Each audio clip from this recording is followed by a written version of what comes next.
Hai semua, perkenalkan nama saya Monica Teresia Simatupang. Saya adalah peserta Larsar CPNS tahun 2022. Di video kali ini saya akan membahas tentang peran dan kedudukan PNS menuju Smart ASN. Manajemen ASN adalah pengelolaan ASN untuk menghasilkan pegawai ASN yang profesional, memiliki nilai dasar, etika profesi, bebas dari intervensi politik, dan bersih dari praktek korupsi, kolusi, dan nepotisme.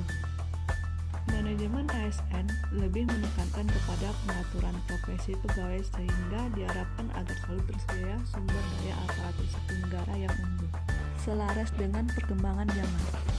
Pengelolaan ASN dilakukan untuk memotivasi dan juga meningkatkan produktivitas pegawai dalam melaksanakan tugasnya, sehingga mampu berkontribusi pada pencapaian tujuan dan sasaran organisasi.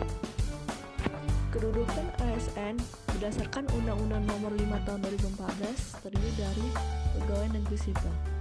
Pegawai negeri sipil merupakan warga negara Indonesia yang memenuhi syarat tertentu, diangkat sebagai pegawai ASN secara tetap oleh pejabat pembina kepegawaian untuk menduduki jabatan pemerintahan dan memiliki nomor induk pegawai secara nasional. Yang kedua, PPPK, pegawai pemerintah dengan perjanjian kerja. Warga negara Indonesia yang memenuhi syarat tertentu yang diangkat berdasarkan perjanjian kerja untuk jangka waktu tertentu dalam rangka melaksanakan tugas pemerintahan sesuai dengan kebutuhan instansi pemerintah dan ketentuan perundang-undangan. Fungsi dan tugas ASN: pertama, pelaksana kebijakan publik; kedua, pelayan publik; dan ketiga, perekat dan pemersatu bangsa. Pelaksana kebijakan publik yaitu melaksanakan kebijakan yang dibuat oleh pejabat pembina kepegawaian sesuai dengan ketentuan peraturan perundang-undangan. Pelayan publik yaitu memberikan pelayanan publik yang profesional dan berkualitas. Perekat dan pemersatu bangsa yaitu mempererat kesatuan dan kesatuan negara Kesatuan Republik Indonesia. Hak dan kewajiban ASN seperti yang tergambar dalam tabel berikut ini. Hak dan kewajiban PNS dan P3K: yang pertama adalah bagi PNS mempunyai hak untuk gaji, tunjangan, fasilitas. Yang kedua, cuti. Yang ketiga, jaminan hari pensiun atau hari tua. Keempat, pelindungan. 5, pengembangan kompetensi. Sedangkan yang diperoleh oleh P3K: yang pertama, gaji dan tunjangan. Yang kedua, cuti. Yang ketiga, perlindungan. Yang keempat, pengembangan kompetensi. Yang membedakan hak antara PNS dan P3K hanyalah jaminan pensiun dan jaminan hari tua.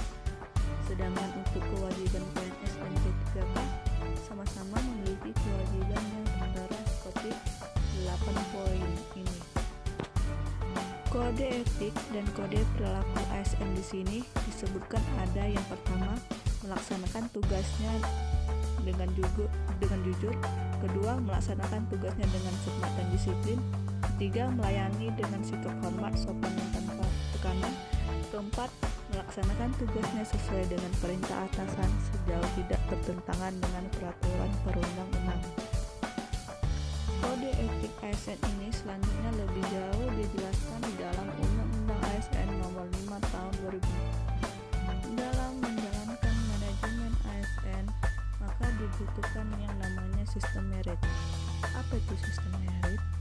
Sistem merit adalah konsepsi dan human SDM yang menggambarkan ditetapkannya objektivitas dalam keseluruhan semua proses dalam pengelolaan ASN, yakni pada pertimbangan kemampuan dan prestasi individu untuk melaksanakan pekerjaan. Manfaat adanya sistem merit ini yang pertama adalah mendukung keberadaan penerapan prinsip akuntabilitas. Kedua, dapat mengarahkan SDM untuk dapat mempertanggungjawabkan tugas dan fungsinya. Ketiga, instansi pemerintah mendapatkan pegawai yang tepat dan berintegritas untuk mencapai visi dan misinya.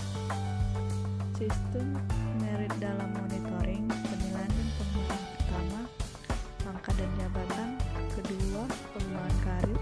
Ketiga, mutasi pegawai. Keempat, penilaian kerja.